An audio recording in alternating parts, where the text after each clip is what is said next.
Kerala state backward classes development corporation ലിമിറ്റഡില് assistant manager തസ്തികയുടെ notification വന്നതായിട്ട് ഞാൻ കഴിഞ്ഞ വീഡിയോയിൽ ഡിസ്കസ് ചെയ്തിട്ടുണ്ടായിരുന്നു. ഇപ്പോ ആ ഒരു പരീക്ഷയ്ക്ക് അടിസ്ഥാനമായിട്ടുള്ള സിലബസ് എന്താണ്? അപ്പൊ കഴിഞ്ഞ എക്സാമിന്റെ സിലബസ് ആണ് നമ്മൾ ഇവിടെ ഡിസ്കസ് ചെയ്യുന്നത്. Let us see what the syllabus has to tell us. അപ്പോ ആ ഒരു സിലബസ് ബേസിക്കലി ഇതാണ്. ഒരുപാടധികം എക്സാംസിന് ഈ സെയിം സിലബസ് ഇവിടെ യൂട്ടിലൈസ് ചെയ്തിട്ടുണ്ട്. അപ്പൊ ഈ ഒരു PDF നിന്നാണ് ആ സിലബസിന്റെ കംപ്ലീറ്റ് ഡീറ്റെയിൽസും എടുത്ത് നമ്മൾ ഈ ഒരു വീഡിയോയിൽ ഡിസ്കസ് ചെയ്യുന്നത്. ഒരു പക്ഷേ ഈ ഒരു സിലബസ് മാറിക്കൂടായികയില്ല. ബട്ട് ദെൻ അഗെയിൻ മാറുകയാണെങ്കിൽ നമുക്ക് വലിയ ചേഞ്ചസ് ഒന്നും അതിനകത്ത് പ്രതീക്ഷിക്കേണ്ട. ചെറിയ ചില ടോപ്പിക്സിലുള്ള ചേഞ്ചസ് മാത്രം നമ്മൾ നോക്കിയാൽ മതി. കാരണം ക്വാളിഫിക്കേഷൻ കഴിഞ്ഞ തവണ പരീക്ഷ നടത്തിയപ്പോഴും ഇത്തവണത്തെ പരീക്ഷയ്ക്കും സിമിലർ ആണ്. ആൻഡ് അതുകൊണ്ട് തന്നെ ഈ സിലബസിനകത്ത് ചേഞ്ച് വരാനുള്ള സാധ്യതയും കുറവാണ്. So let us get back to the syllabus and see എന്തൊക്കെയാണ് ഇതിനകത്ത് സ്പെസിഫിക് ആയിട്ടുള്ള ഡീറ്റെയിൽസ് എന്നുള്ളത്.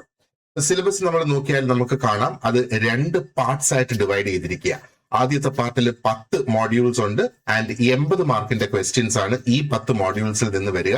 രണ്ടാമത്തെ പാർട്ടിൽ 4 മോഡ്യൂൾസ് ഉണ്ട്. അപ്പൊ ഈ രണ്ടാമത്തെ പാർട്ട് എന്ന് പറയുന്നത് it is actually based on PGDCA ആ ഒരു സിലബസ് ബേസ് ചെയ്താണ് രണ്ടാമത്തെ മോഡ്യൂൾ വന്നിട്ടുള്ളത്. ഇനി ഈ ആദ്യത്തെ 10 മോഡ്യൂൾസിൽ എന്തൊക്കെയാണ് ടോപ്പിക്സ് പറഞ്ഞിരിക്കുന്നത് എന്ന് നമുക്ക് ആദ്യം ഒന്ന് നോക്കാം.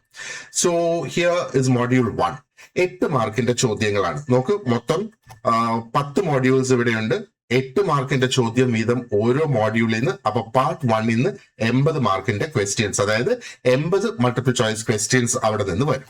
So let us see. Module 1 process of management ആണ് ആദ്യം പറഞ്ഞിട്ടുള്ളത്. അതിൽ planning, types of plans, organising, പിന്നെ organisation design, structure and process, line and staff, പിന്നെ നമുക്ക് വരുന്ന delegation, centralisation and decentralisation, directing and controlling and control techniques. ഇത്രയാണ് module 1ന്റെ ഭാഗമായിട്ട് പറഞ്ഞിട്ടുള്ളത്. അപ്പൊ ഇതിൽ നിന്ന് ടോട്ടൽ നമുക്ക് 8 ക്വസ്റ്റ്യൻസ് എക്സ്പെക്ട് ചെയ്യാം. Number of questions are the same for all these 10 modules.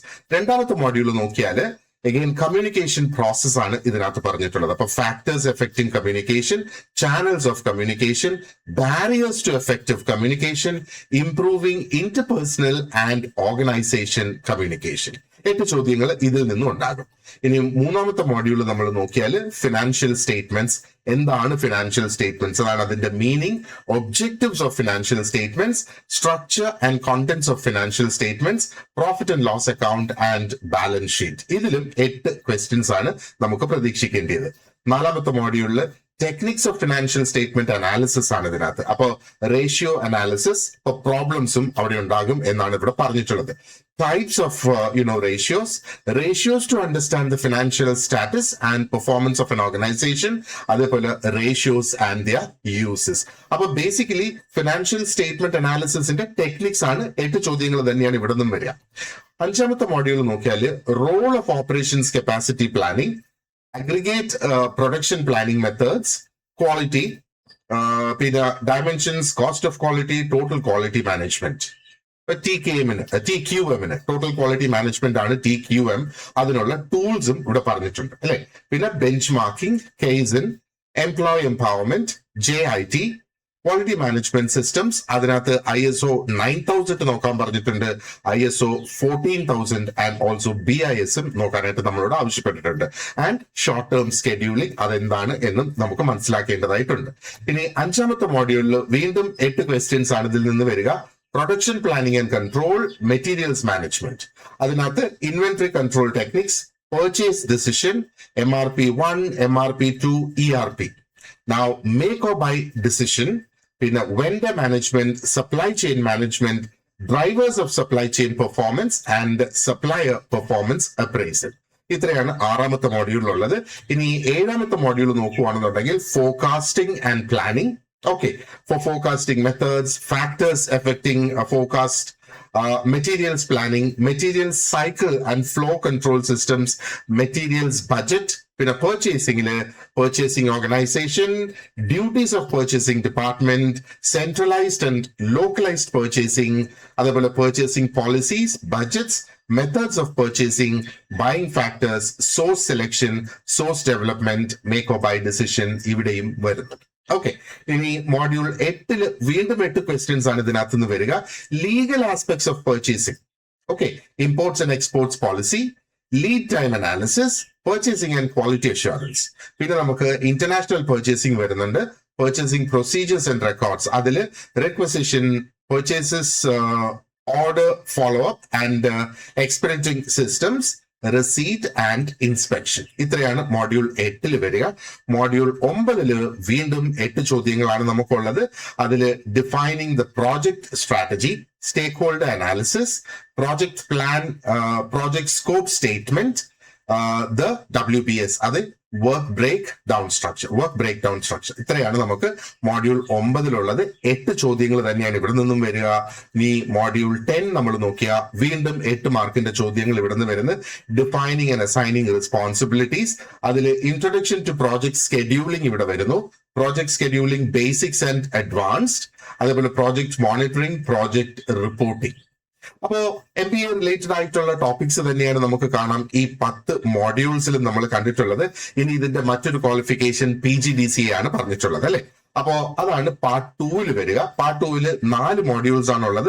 ഓരോ മോഡ്യൂളിനും 5 മാർക്കിന്റെ ചോദ്യങ്ങൾ വീതം. അപ്പൊ module 1 computer fundamentals and operating systems. ഇനി ഇതിനകത്ത് ഏതൊക്കെ ആണ് ആ ഒരു ഫണ്ടമെന്റൽസിൽ നമ്മൾ കവർ ചെയ്യേണ്ടത്, ഓപ്പറേറ്റിംഗ് സിസ്റ്റംസ് ഏതൊക്കെ കവർ ചെയ്യണം എന്നുള്ളതും ഡീറ്റെയിൽഡ് ആയിട്ട് സിലബസിൽ കൊടുത്തിട്ടുണ്ട്. ഞാനത് ഇവിടെ ഡിസ്കസ് ചെയ്യുന്നില്ല, ബിക്കോസ് ഇതിന് ഏകദേശം നമുക്കൊരു ഐഡിയ ക്ലിയർ ആയിട്ട് കിട്ടും, അല്ലെ? രണ്ടാമത്തെ മോഡ്യൂളിൽ ഓഫീസ് ഓട്ടോമേഷൻ പാക്കേജസ് ആണ്, അതിനും 5 മാർക്കിന്റെ ചോദ്യങ്ങൾ. മോഡ്യൂൾ 3 നെറ്റ്വർക്കിംഗ് ആൻഡ് ഇന്റർനെറ്റ്, 5 മാർക്കിന്റെ ചോദ്യങ്ങൾ. പിന്നെ module 4 PC hardware, database and Tally, ഇതിനും 5 മാർക്കിന്റെ ചോദ്യങ്ങളാണ് വരുന്നത്. അപ്പൊ ഇതാണ് കഴിഞ്ഞ പരീക്ഷയ്ക്ക് ഉപയോഗിച്ച ആ ഒരു സിലബസ്. ഇപ്പൊ നമുക്കറിയാം ഈ സിലബസ് ക്വാളിഫിക്കേഷന് വളരെയധികം റെലവെന്റ് ആണ്. ഈ ഒരു പൊസിഷൻ നമ്മൾ നോക്കുവാണെന്നുണ്ടെങ്കിലും ആ പൊസിഷൻ എങ്ങനെയാണ് വരുന്നത്, അതിന്റെ ആ ഒരു ഹയറാർക്കി മാപ്പ് ഒക്കെ ഞാൻ കാണിച്ചു തന്നിരുന്നു കഴിഞ്ഞ ആ തവണ നമ്മൾ ആ ഒരു നോട്ടിഫിക്കേഷൻ ഡിസ്കസ് ചെയ്തപ്പോഴല്ലേ. അപ്പൊ അതിൽ നിന്ന് നമുക്ക് ഏകദേശം വ്യക്തമായിട്ട് മനസ്സിലാക്കാനായിട്ട് സാധിക്കും this is A syllabus that is really relevant എന്നുള്ളത്. ഓക്കെ, അപ്പൊ ഞാൻ ഒന്നും കൂടെ പറയട്ടെ. ഈ ഒരു കഴിഞ്ഞ എക്സാമിന് നടത്തിയ അതേ സിലബസ് ആണ് നമ്മളിപ്പോ ഈ ഡിസ്കസ് ചെയ്തിട്ടുള്ളതും. ഈ സിലബസ് വെച്ച് തന്നെയാണ് നമ്മൾ ക്ലാസ്സസ് ഇപ്പം സ്റ്റാർട്ട് ചെയ്തിട്ടുള്ളത്. ഇനി എന്തെങ്കിലും കാരണവശാൽ സിലബസ് മാറിയാൽ അത് ഏകദേശം ഒരു 2.5-3 മാസം മുന്നേ, പരീക്ഷയ്ക്ക് ഒരു 2-2.5 മാസം മുന്നേ നമുക്ക് അറിയാനായിട്ട് സാധിക്കും എന്താണ് ആ ഒരു പുതിയ സിലബസ് എന്നുള്ളത്. അപ്പൊ മാറി വരുന്ന അല്ലെങ്കിൽ ആ പുതിയതായിട്ട് ആ ഒരു സമയത്ത് വരുന്ന സിലബസിൽ എന്തെങ്കിലും ചേഞ്ചസ് ഉണ്ടെങ്കിൽ ഈ സിലബസുമായിട്ട് നമുക്ക് കമ്പയർ ചെയ്ത് ആ ചേഞ്ച് ആയി വന്ന ടോപ്പിക്സ് നമുക്ക് ഇവിടെ റീപ്ലേസ് ചെയ്ത്, എന്തെങ്കിലും ലെസൺസ് മാറ്റണമെങ്കിൽ മാറ്റി പുതിയ ലെസൺസ് നമുക്ക് റീപ്ലേസ് ചെയ്ത് എടുക്കാവുന്നതാണ്. ഓക്കെ, അപ്പൊ കോഴ്സിനെ കുറിച്ച് കൂടുതൽ ഇൻഫർമേഷൻ അറിയാനായിട്ട് നിങ്ങൾക്ക് എന്നെ കോൺടാക്ട് ചെയ്യാം. നമുക്കൊരു വാട്സാപ്പ് സ്റ്റഡി ഗ്രൂപ്പ് ഉണ്ട്. ഈ വാട്സാപ്പ് സ്റ്റഡി ഗ്രൂപ്പിൽ നമ്മൾ കോഴ്സിന്റെ ഡീറ്റെയിൽസ് ഡിസ്കസ് ചെയ്യും, പ്രീവിയസ് ഇയർ ക്വസ്റ്റ്യൻസ് നമ്മൾ ഡിസ്കസ് ചെയ്യും, ചില ഇമ്പോർട്ടന്റ് ആയിട്ടുള്ള കോൺസെപ്റ്റ്സും നമ്മൾ അവിടെ ഡിസ്കസ് ചെയ്യും. പിന്നെ കൂടുതലും നമ്മൾ അവിടെ ആ ഒരു ജനറൽ ഇൻഫർമേഷൻ ഡിസ്കസ് ചെയ്യാനാണ് ഈ ഒരു സ്റ്റഡി ഗ്രൂപ്പ് നമ്മൾ ഉപയോഗിക്കുന്നത്. കോഴ്സിന് ജോയിൻ ചെയ്ത് കഴിഞ്ഞാൽ നിങ്ങൾ ആ ഒരു ഗോൾഡ് ബാച്ചിലേക്ക് അങ്ങ് മാറും എന്നുള്ളത്. അപ്പൊ ഗോൾഡ് ബാച്ചിന്റെ സവിശേഷതകൾ എന്ന് പറയുന്നത് റെക്കോർഡ് ചെയ്തിട്ടുള്ള വീഡിയോ ക്ലാസ്സസ് ഓരോ ടോപ്പിക് വൈസ് നിങ്ങൾക്ക് ലഭിക്കും. അതോടൊപ്പം ഡീറ്റെയിൽഡ് ആയിട്ടുള്ള നോട്ട്സ് PDF ഫോർമാറ്റിലായിരിക്കും അത് ലഭിക്കുക. ആൻഡ് ഡെയിലി നമുക്ക് ക്വസ്റ്റ്യൻസ് ഉണ്ടാകും വർക്ക്ഔട്ട് ചെയ്യുന്നതിന് വേണ്ടിയിട്ട്. അതായത് ദിവസത്തെ ക്ലാസ്സിനെ ബേസ് ചെയ്താണ് ഡെയിലി ക്വസ്റ്റ്യൻസ് വരിക.